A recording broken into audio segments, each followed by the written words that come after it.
చుట్టాలి ఇంటికి ఎవరింటికైనా పెద్ద ఇల్లులు ఉన్న వాళ్ళకి వెళ్ళినప్పుడు మీకేమనిపించేది? చాలా బాధగా ఉండేది.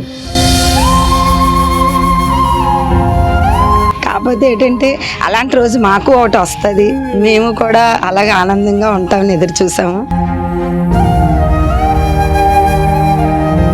మాకు అంటూ కొన్ని కోరికలు ఉంటాయి కదండి. అక్క చెల్లెలు పిల్లాలి, తల్లిదండ్రులు తీసుకురావాలి, ఒక రోజు ఉంచుకోవాలని. కానీ అంత అవకాశం అయితే ఇంట్లో లేదండి.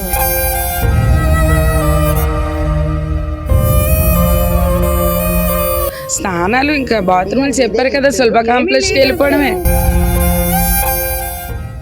పట్టణాల్లో ఉన్న మురికి వాడలను పునరాభివృద్ధి చేసే ప్రాజెక్టులో భాగంగా విశాఖలో ఉన్నటువంటి వెలంపేటను పైలట్ ప్రాజెక్టుగా చేపట్టింది ఆంధ్రప్రదేశ్ రాష్ట్ర ప్రభుత్వం. ఇంతకీ 60-70 ఏళ్ళు పైబడే వీళ్ళ జీవితాలు ఇక్కడే ఉన్నాయి. కానీ ఇప్పుడు ఒక కొత్త లైఫ్ స్టార్ట్ కాబోతోంది అనేటటువంటి ఆనందం ప్రతి ఒక్కరిలో కనపడుతోంది. ఎందుకంటే ఒక్కసారి నేను ఎలా చెప్పగలను అంటే, చూసారు కదా, ఇప్పటికీ కూడా నాకన్నా హైట్ ఉన్న వాళ్ళైతే లోపలికి వంగే వెళ్ళాలి. అయితే వీళ్ళ అవసరాలు ఇన్ని అంటే 60-70 ఏళ్ల నుంచి వీళ్ళ అవసరాలు ఇంత చిన్న గదిలో ఎలా తీరాయా అంటే చాలా ఆశ్చర్యం వేస్తోంది. ఒక్కసారి మనం చూస్తే ఈ వెలంపేటలో 177 ఇళ్ళు ఉన్నాయి. ఇప్పటి వరకు కూడా వీళ్ళ జీవితాలు, వీళ్ళ కుటుంబాలు, పిల్లలు, మనవలు మొత్తం వాళ్ళు నడిపినటువంటి లైఫ్ ఏదైతే ఉందో ఈ చిన్న చిన్న ఇరుకు గదుల్లోనే, చిన్న చిన్న వీధిలోనే. కానీ ఇప్పుడు కొత్త ఇల్లులు రాబోతున్నాయి అనేటటువంటి సంతోషం ప్రతి ఒక్కరిలో కనపడుతుంది. ఒక్కసారి వాళ్ళతో మాట్లాడిద్దాం. నమస్తే అమ్మా. ఇప్పుడు ప్రభుత్వం తీసుకున్నటువంటి నిర్ణయం ముందు అసలు ఎప్పటి నుంచి మీరు ఇక్కడ ఉంటున్నారు చెప్పండి? మా అత్తగారు వాళ్ళు 60 సంవత్సరాలు అయిందండి. నాకు పెళ్ళయి 38 సంవత్సరాలు అయింది. మా ఆయన చేసుకొని ఈ ఇంటికి వచ్చాను నేను. ఆనాటి నుంచి ఈనాటి వరకు ఎన్నో బాధలు, ఇబ్బందులు చాలా అయితే పడ్డామండి. పడి ఈ రోజుకి ఈ కూటమి ప్రభుత్వానికి, నెక్స్ట్ మా ఎమ్మెల్యే గారికి, నెక్స్ట్ మా వీధి ఎక్స్ కార్పొరేటర్ పిల్లి వెంకటరమణ గారికి మా వెంట వెనుదన్నుగా ఉంటూ మాకు ఈ కార్యక్రమాన్ని ఎంతగానో విజయం చేకూర్చారండి. వారందరికీ ప్రత్యేకించి మేము ధన్యవాదాలు తెలియజేసుకుంటున్నాం. తల్లి, ఇలా అంటున్నానని ఏమనుకోవద్దు, కానీ ఇప్పుడు మీ అందరూ చాలా సంతోషంలో ఉన్నారు. ఈ సంతోషం వెనుక చాలా దుఃఖం ఉంది. ప్రతిసారి ఎండైనా వానైనా ఇదే ఇరుకు గదుల్లో మీ జీవితాలు అలా నడుపుకొని వచ్చారు. చుట్టాలి ఇంటికి ఎవరింటికైనా పెద్ద ఇల్లులు ఉన్న వాళ్ళకి వెళ్ళినప్పుడు మీకేమనిపించేది? చాలా బాధగా ఉండేది. బాధగానే ఉండేది. కాకపోతే ఏంటంటే అలాంటి రోజు మాకు ఒకటి వస్తుంది, మేము కూడా అలాగే ఆనందంగా ఉంటామని ఎదురు చూసాము. ఈ ప్రభుత్వానికి చాలా ధన్యవాదాలు తెలియజేసుకుంటున్నాం అండి. మేమైతే మాటల్లో చెప్పలేము.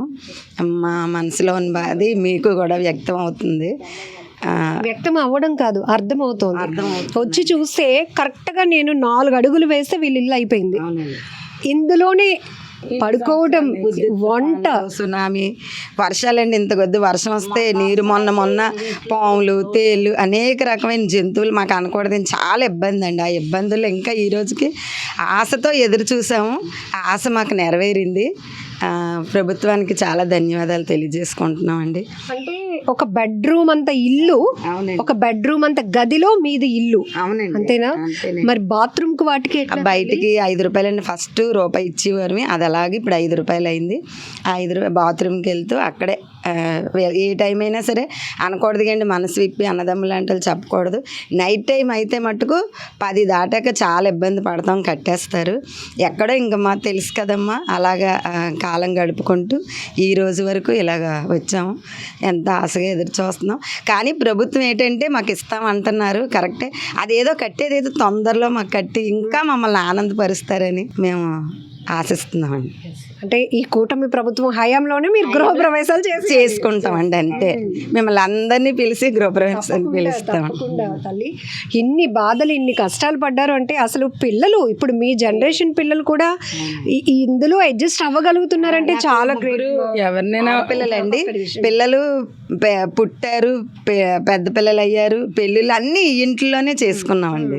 ఇప్పటికీ ఇంక ఇందులోనే ఉన్నాం. ఇప్పటికీ కూడా ఇంక ఇవే ఇల్లులు మాకు. మొత్తం 177 ఇల్లులు అమ్మ, 177 ఇల్లులు. అది ఇంకా ఏ పండగ అయినా ఏ బాధ అయినా మొత్తం మీరందరూ, ఎందుకంటే గ్యాప్ కూడా లేదు, ఈ ఇంట్లో జరిగేది ఇంకొక ఇంట్లోకి గ్యాప్ కూడా లేదు, అందరూ అతుక్కొని ఉన్నారు అసలు. ఎవరైనా చనిపోయినా సరే రోడ్డు మీద వేసుకుంటాము. ఆ తీసుకెళ్ళిన వరకు అందరం ఉండి అన్ని కార్యక్రమాలు చేసుకొని ఏదైనా సరే ఆ రోడ్డు ఈ ఇల్లులు అమ్మ, అంతే, మాకు ఇంకేం లేదు. ఎప్పుడైనా విసుగొచ్చిందా? ఇంత విసుగంటే వచ్చిందండి, అలాగని బయటకు అద్దెలు కట్టుకొని బయటకు వెళ్ళలేక చాలా ఇబ్బంది పడి ఇందులోనే ఈ రోజు వరకు ఉన్నాం. ఇప్పుడు మీరు చెప్పండి. మాకు అంటూ కొన్ని కోరికలు ఉంటాయి కదండి. ఖచ్చితంగా. అక్క చెల్లెలు పిల్లలు తల్లిదండ్రులు తీసుకురావాలి, ఒక రోజు ఉంచుకోవాలని. కానీ అంత అవకాశం అయితే ఇంట్లో లేదండి. చాలా ఇబ్బందులు పడ్డాము. ఈ రోజుకి ఈ ప్రభుత్వం వచ్చాక మేము చాలా ఆనందపడుతున్నాం. ఆనందంలో ఎన్ని అర్థాలు ఉన్నాయి అన్ని అర్థాలతో కూడా చెప్పాలని సంతోషంగా ఉందండి. ప్రభుత్వం కొద్దిగా తొందరగా, కనీసం ఉండడానికి సరైన ఇల్లు లేక బంధువుల్ని కూడా పిలుచుకోలేదు, లేనంత ఇబ్బందుల పరిస్థితులు కూడా ఉన్నాయండి. ఈ రోజు కూడా అలా ఇబ్బంది పడే ఉంటున్నాం. కానీ ఇప్పటికీ కూడా ఇలా అవుతుందని మేము అనుకోలేదు. ఆనందం చాలా సంతోషంగా ఉంది మాకు. కొంచెం తొందరగా ఈ ప్రభుత్వం వారు చేస్తే గృహప్రవేశం చేసుకొని మీలాట వాళ్ళందరినీ పిలుచుకొని చాలా ఆనందంగా ఈ వీధిలో కార్పొరేటర్గా ఉన్న మా పిల్లరావణ్ గారి ద్వారా చాలా కార్యక్రమాలు మాకు జరిగాయి. అతని ద్వారా ఇప్పుడు ఇంతవరకు వచ్చాం. అలాగే మన వంశీకృష్ణ గారు వచ్చాక ఇవన్నీ కార్యక్రమాలు కొద్ది జోరుగా అవుతున్నాయి. మీరు ఏ ఊరు అమ్మాయి ఇక్కడికి వచ్చే ముందు? మేమండి మాదైతే ఈ ఊరేనండి. మా అమ్మ వాళ్ళదైతే నారవా. ఇప్పుడు ఇంత చిన్న గదిలో నేను ఉండాలా అని అన్నారా? అన్నారా అంటే భర్త మంచోడు అనుకోండి, ఎలా అనుకున్నాం మరి ఇల్లు తీసినాం అన్నారు. ఇంకా అలా మాకు అలవాటు అయిపోయింది, మా పిల్లలకి అలవాటు అయిపోయింది. మా పిల్లలైతే ఇప్పటికీ నమ్మట్లేదండి ఇల్లులు అవుతాయని. ఈ రోజుకి మేము చాలా ఆనందంలో కూడా మాకు మాటలు రావట్లేదు. ఇప్పుడండి డిగ్రీ చేశారండి ఇద్దరు, ఫ్రేముల షాప్ పెట్టుకున్నారు. ఇప్పుడు బాగా ఉంది. ఇప్పుడు మా తల్లిదండ్రులు ఏంటి, మా అత్త మామ ఏంటి, అందరూ వాళ్ళ వయసు అయిపోయింది, వాళ్ళు ఇదైపోయారు. మా కూడా మా పిల్లలు కూడా మా ఎంత వయసు వచ్చింది. ఆ పిల్లలు కూడా నలుగురు పిల్లలు ఈ ఇంట్లోని. మాకు తోడు మా ఆడబొట్టు నోడు తీసుకొచ్చాం. అయ్యమ్మ కాళ్ళు రావు, ఇంట్లోనే ఉంటుంది, ఆడమరుగు లేదు. మరి ఇక్కడే తాన్నాలు ఇక్కడే వండుకొని తినడం. అద్దెలు కట్టుకోలేక పై ఇళ్ళు తీసుకోలేదు. అది స్నానాలు అవి చేయడానికి కూడా ఇక్కడే చేస్తాం, ఇక్కడే బయట. ఇబ్బందులు అయితే ఇంకెవరు పడలేదేమో ఎక్కడా కూడా. చాలా ఇబ్బందులు పడుతున్నారు. స్నానాలు ఇంకా బాత్రూమ్లు చెప్పారు కదా, సులభ కాంప్లెక్స్కి వెళ్ళిపోవడమే, ఏమీ లేదు. కాకపోతే మా అత్తల దగ్గర నుంచి కొన్ని సంవత్సరాల నుంచి ఇక్కడే ఉన్నారు. ఇంకా మాకు అలవాటు అయిపోయింది, మా పిల్లలకి అలవాటు అయిపోయింది. కానీ మీ దగ్గర మంచి క్వాలిటీ ఏంటంటే ఉన్న దాంట్లో సర్దుకుపోయే క్వాలిటీ మాత్రం అంతే, అది మాత్రం కరెక్టే. నెక్స్ట్ అలాగని మరి మా కోడళ్ళు ఉంటారో లేదో మరి మాకు తెలియదండి. అందుకని ఈ లోపు పెళ్లి సంబంధాలు చూసుకుంటామండి. అంటే చాలా మిస్ అయ్యారు మీరు ఒక ఇల్లు వల్ల. అంటే ప్రతి ఒక్కరికి ఒక డ్రీమ్, ఆ కొద్దో గొప్ప ఉన్న దాంట్లో అప్పో సప్పో చేసైనా ఒక సొంత ఇల్లు అనిపించుకోవాలి అని. ఏదైనా సరే ఈ ప్రభుత్వం వచ్చాకనండి. ఇప్పుడు వరకు కూడా అదిగో ఇల్లు ఇదిగో ఇల్లు 90%, 99 ఇలా చెప్పడం తప్ప కానీ ఇంకా ఆశలు అయితే వదిలేసుకున్నాం. ఈ రోజున అవుతుందని ఆనందం మాత్రం నోటితో చెప్పలేకపోతే విసిపోయారు. అలాగే అంటారు. ఇన్ని సంవత్సరాలు అయింది, వచ్చారు దగ్గర నుంచి అండి. ఇంకా అందరూ వస్తున్నారు పోతున్నారు, ఎవరేం చేస్తారులే అని ఈ రోజుకి అలాగ అనుకున్నాం. బాగా గట్టిగా నమ్మకం వచ్చింది మీకు. ఇలా ఎవరు రాలేదండి, ఇంక ఇలాగ ఎవరు చెప్పలేదు. ఆల్రెడీ కానీ మన ప్రభుత్వం వాళ్ళు కానీ ఇలాగ కొలతలు వేసిన వాళ్ళు కానీ అలా ఎవరు రాలేదు. ఓట్ల ఎలక్షన్ల ముందు వచ్చేస్తాయి ఇల్లులు, వచ్చేస్తాయి. ఈ ఓట్ల ఎలక్షన్లు అయితే గ్యారంటీ ఏది లేదు. మళ్ళీ ఓట్ల ఎలక్షన్లు 5 సంవత్సరాలు అయిపోయాక ఓట్ల ఎలక్షన్, మళ్ళీ మా ఓట్లు అవసరం కదా. వాళ్ళు సంపాదించుకొని వాళ్ళు పెరిగి వాళ్ళు ఇదయ్యారు. ఈరోజు మంచి గుడ్ న్యూస్ విన్నారు. రేపు కలెక్టర్ గారు, కమిషనర్ గారు కూడా పిలుస్తారు. వెళ్ళి ముందు ఏం చెప్తారు? మీలాగే ధన్యవాదాలు చెప్తాము. ఒక సంవత్సరంలో కట్టేస్తే ఇంకా హ్యాపీ. అవునండి, ఉండాలి, మంచి ఇల్లులు కావాలి. అవునండి, సరిపడా అన్నీ ఉండాలి, అన్ని సదుపాయాలు ఉండేలాగా చెయ్యాలని ఈ కూటమి ప్రభుత్వాన్ని కోరుకుంటున్నాము. అంతే. విశాఖపట్నం దక్షిణ నియోజకవర్గం 35వ వార్డు ఈ యొక్క లక్ష్మీనగర్ సేవా సంఘానికి నేను ప్రెసిడెంట్గా ఉంటున్నాను. ఎన్నో సంవత్సరాల నుంచి ఇక్కడ ఒక 50-60 సంవత్సరాల నుంచి ఉండి గతంలో ఇప్పుడు కనీసం పిల్ల కాలువలైనా ఉన్నా కానీ గతంలో కుండీలు ఉండేయండి. ఆ నీళ్ళు తోడేటప్పుడు స్నానాలు చేయడానికి కానీ మరుగుదొడ్లకి కానీ కనీసం ఎటువంటి సౌకర్యం లేదు. కానీ గతంలో 3 సార్లు టీడీపీ ప్రభుత్వం వచ్చేంత ఒకసారేమో మన కరెంట్ పోల్స్ వేసి ఎలక్ట్రికల్ రప్పించారు. కొద్ది ఎలక్ట్రికల్ సమస్య అంతా కరెంట్ ప్రాబ్లం తగ్గింది. గత ప్రభుత్వం టీడీపీ ప్రభుత్వం వచ్చేటప్పుడు ఇది జీవీఎంసీ ప్లేస్ కాదు, ఇది ప్రైవేట్ ల్యాండ్. ఈ ప్రైవేట్ ల్యాండ్ వల్ల 50 సంవత్సరాల నుంచి ఉండడానికి 50-60 సంవత్సరాల నుంచి ఉండడానికి కారణం అది కోర్టు తగుల్లో ఉండేది. అదే రకంగా ఇది మన ప్రైవేట్ ల్యాండ్ ఉండిన దానివల్ల వాళ్ళకి కోర్టులో సెటిల్మెంట్ చేయడానికి అవుట్ ఆఫ్ సెటిల్మెంట్ చేయడానికి మన గతంలో టీడీపీ ప్రభుత్వంలో టీడీఆర్లు ఇచ్చి వాళ్ళకి సైట్ గల ఓనర్లని వేకేట్ చేసి ఓన్లీ ఇది జీవీఎంసీ ప్లేస్ అని అనిపించింది. ఇది చేసి అప్పుడే 8 సంవత్సరాలు అయిపోయింది.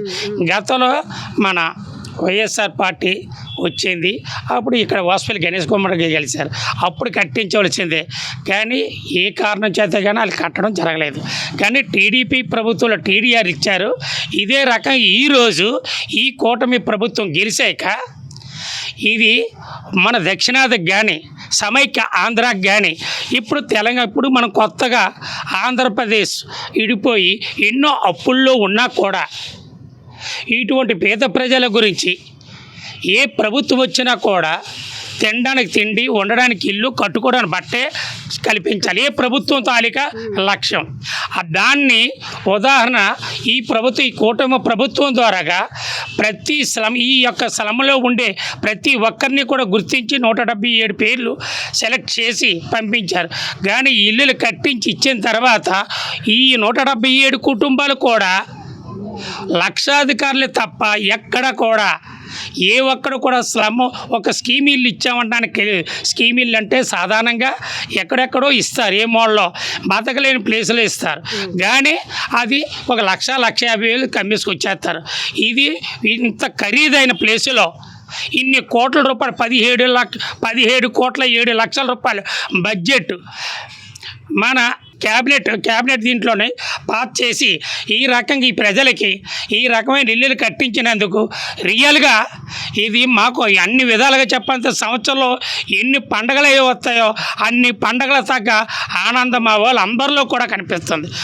వాళ్ళు కొంతమంది చెప్పడానికి కూడా రియల్గా అంటే బతకడానికి కనీసం ఆడవాళ్ళకి ఎన్నో రకాల ప్రాబ్లమ్స్ ఉంటాయి. కనీసం ఏ రాత్రి ఎప్పుడైనా ఏదైనా ఇది ఉంటుంది. కానీ ఏది ఇస్తానికి స్నానాలు కానీ చుట్టాలు అల్లుళ్ళ దగ్గర కానీ కూతుళ్ళ దగ్గర కోడల దగ్గర కూడా ఇక్కడ ఉండి ఎన్నో రకాల ఇబ్బందులు పడ్డారు. ఆ ఇబ్బంది ఈ కూటమి ప్రభుత్వం దీనికి ముఖ్యంగా ఈ యొక్క ఎమ్మెల్యే వాసుపల్లి గణేష్ కుమార్ హయాంలో కూడా వచ్చిన అవకాశాన్ని సద్వినియోగం చేసుకోలేకపోయారు.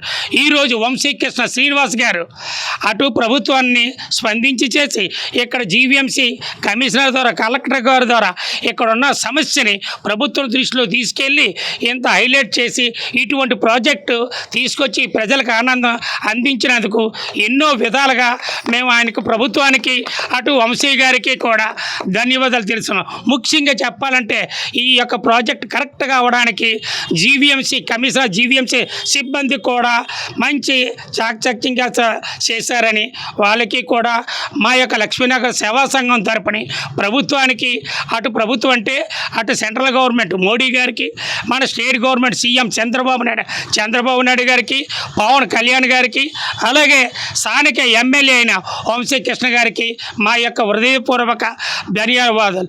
లక్ష్మీనగర్ సేవా సంఘం అందరి తరపున కూడా ధన్యవాదాలు తెలియజేస్తాం. ఏపీ ప్రభుత్వం చేపట్టినటువంటి ఈ గొప్ప ఇనిషియేటివ్కి చాలా బిగ్ థ్యాంక్స్ చెప్పాలి. ఎందుకంటే సిటీల్లో ఇప్పటికీ మురికివాడలు ఉన్నాయంటే వాళ్ళ జీవన స్థితిగతులు ఎలా ఉంటాయో కూడా కళ్ళకు కట్టినట్టు చూపించడానికి మనం ఇక్కడికి వచ్చాము. చిన్న ఇరుకైన గది, ఎక్కడ ఒక రోడ్డు లేదు, ఒక సందు లేదు, ఒక డ్రైనేజ్ సిస్టమ్ అంటే రీసెంట్గా వచ్చింది. కరెంటు లేని బతుకులు, చిన్న చిన్న ఇరుకు గదుల్లోనే కుటుంబాలని పోషించాలి. పెద్దవాళ్ళు మంచం పడిన వాళ్ళు ఉంటే వాళ్ళ వాళ్ళకో మూల మళ్ళీ కేటాయించాలి. ఇలాంటి ఎన్నో పరిస్థితులు. ఒకవేళ వాళ్ళ రెగ్యులర్ యాక్టివిటీస్కి సంబంధించి వాష్రూమ్ నీడ్ అయితే బయట ఎక్కడో ఉండేదానికి అప్పట్లో అయితే రూపాయో ₹1 ఇచ్చేవారు, ఇప్పుడైతే 5-10 ఇచ్చి బయటకు వెళ్ళే పరిస్థితులు. అంటే ఊహించడానికి, మాట్లాడుతున్నందుకే నాకు కష్టంగా ఉంటాయి, ఊహించడానికి ఎంత కష్టంగా ఉంటుంది. ఈ రోజుల్లో ఎంతో కొంత అప్పు చేసైనా కొంత కన్వీనియంట్గా ఉన్నటువంటి కంఫర్టబుల్ లైఫ్ లీడ్ చేయాలి అనే ఆలోచనలో ఉన్న వాళ్ళకి ఈ వెలంపేటలో ఉన్న 177 కుటుంబాలు అందరికీ కూడా వీళ్ళ డెడికేషన్కి నిజంగా హ్యాట్స్ ఆఫ్ చెప్పాల్సిందే. ఎప్పటికైనా మా బ్రతుకులు మారుతాయి అని వాళ్ళు ఎదురు చూసినటువంటి ఆ ఆశ ఏదైతే ఉందో ఇప్పుడు చిగురించి రెక్కలు తొడుక్కోబోతోంది. మరి కొద్ది రోజులు ఉన్నాయి, అంటే ఒక 2 yearsలోనే వీళ్ళందరూ కూడా కొత్త ఇళ్లలోనికి వెళ్ళబోతున్నారు, సంబరాలు చేసుకోబోతున్నారు.